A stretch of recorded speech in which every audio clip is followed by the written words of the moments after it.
तर पाहुण्यात होणार. ओके, तर वेळ करू नका. A passenger is sitting in a train which is moving fast.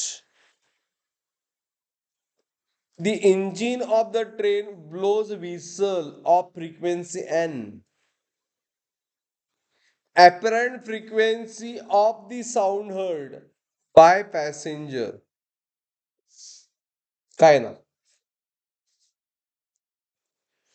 A passenger sitting in a train.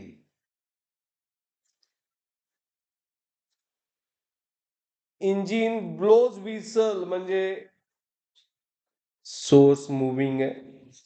Okay,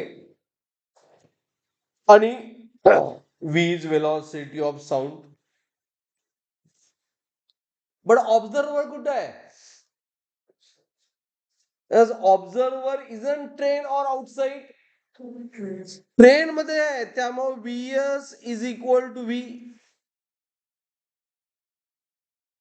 not. VS equal to v naught. मग relative velocity संबंध आहे काय यामध्ये? यामध्ये रिलेटिव्ह वेलॉसिटी संबंध येत नाही का?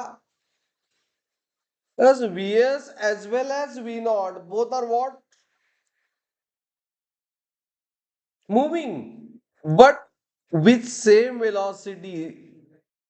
Understood? Is it clear? Different velocity move होत नाहीत. Is it clear everyone? मग त्यामुळे याचा आन्सर काय येतं? No change in frequency. Is it clear? Yes, both are moving. जर आपण म्हटलं फॉर्म्युला लिहिला एन नॉट काय येणार? Okay, V minus V nought आणि moving in the same direction ना. आणि it is a V minus V S divide by N. दोन्ही सेमच आहेत, व्ही नॉट आणि व्ही एस. त्यावर डिफरन्स काय असणार? सेम. त्यामुळे N nought is equal to what? Calculation दाखवायचं म्हटलं तर V S divide by V S. तुम्हाला कळण्यासाठी V S is V not. त्यामुळे एन नॉट किती आलं? एन. म्हणजे ऑप्शन ए फ्रिक्वेन्सी सेम राहते. कधी राहते?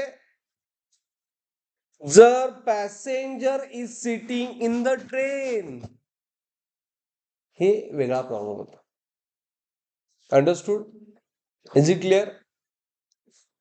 So hope so you understood this problem. तिन्ही प्रॉब्लेम मी सॉल्व्ह करून व्हिडिओ सेंड करणार. तर त्या अगोदर काय करायला पाहिजे तुम्ही?